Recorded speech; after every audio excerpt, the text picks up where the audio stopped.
Yan, so what's up mga farmers? Welcome back to my channel, Search at the Farmer, ang guro magsasaka ng Sibungas, Cebu, Philippines.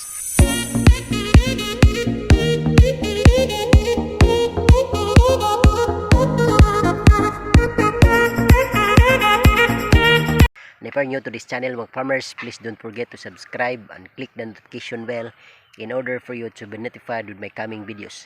Thank you and enjoy this vlog.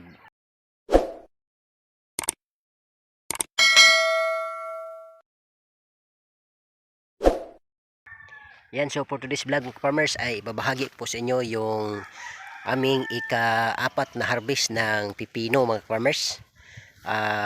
Na kasalukuyan mga farmers ay same problem pa rin yung init, no? So maraming nagsasabi mga farmers na yung yung pipino namin ay hindi magsusurvive kasi itinanim to sa kalagitnaan ng napakainit na panahon. Pero so far mga farmers, lumaban yung ating pipino, at yun nga ngayon, no, kasabay ng ating ampalaya harvest ay ika-apat na harvest ngayon mga farmers ng ating pipino. Kaya naman papasili po ito mga farmers ngayon. Ang bago ang lahat, shoutout muna sa ating mga pagsubaybay all throughout Luzon, Visayas and Mindanao, most especially to my mentors in ampalaya farming. Shoutout agaw Jopil Farmer, anak ni Matoy. At the same time shoutout agaw Pino Yanggurin Kaminadi, shoutout nga gaw. At the same time shoutout kay Farmer Montijo, shoutout boss. And of course shoutout also sa ating kaibigan mula dyan sa Persian Gulf Qatar, team Persian Gulf. Shoutout Idol Aquaros sa mga kasamahan mo sa trabaho, shoutout. And of course shoutout also Idol Lakas ng Negros TV. At the same time shoutout kay Bro Tay Bisay Magsasaka. Okay, and of course shoutout also sa ating kaibigan mula sa Cagays, Bunga, Cebu. Shoutout Boss Ayan Vlogs at sa Redondo family ng Duguan, Bunga, Cebu. At the same time shoutout, no, Jojo the Farmer ng Southern Leyte, no, Barangay San Antonio, Southern Leyte. At the same time Tulanong Tagabukid, shoutout. At the same time shoutout din sa ating kaibigan Sarge TV at Kapirmer Pilot. Okay, so tara na mga farmers. Yan, so good morning once again mga farmers. Welcome back to my channel, Search at the Farmer, ang guro magsasaka ng Sibungas, Cebu, Philippines. So for today's vlog mga farmers, ang usapan po natin ay ika-apat na harvest ng aming pipino mga farmers. Okay, so ito yung aming pipino mga farmers. Ito po yung naharvestan natin ngayong araw. Tingnan nyo mga farmers, alas 10 ng umaga ngayon.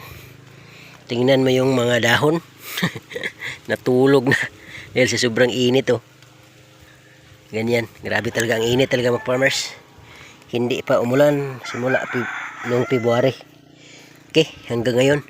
So pero ganun pa man mga farmers, kahit napakainit ng panahon ay tayo po ay masaya at nagpapasalamat lagi ng ating Panginoon dahil binayaan pa rin tayo ng harvest mga farmers, at saka patuloy na namumunga yung ating mga pipino mga farmers. Yan, so kaya lagi pong nagpapasalamat sa Panginoon sa buong may kapal sa pagbibigay ng biyaya dito sa ating mga tanim. Okay, so yan mga farmers, ito last plot ng ating pipino mga farmers. So ganyan yung ating pipino ngayon.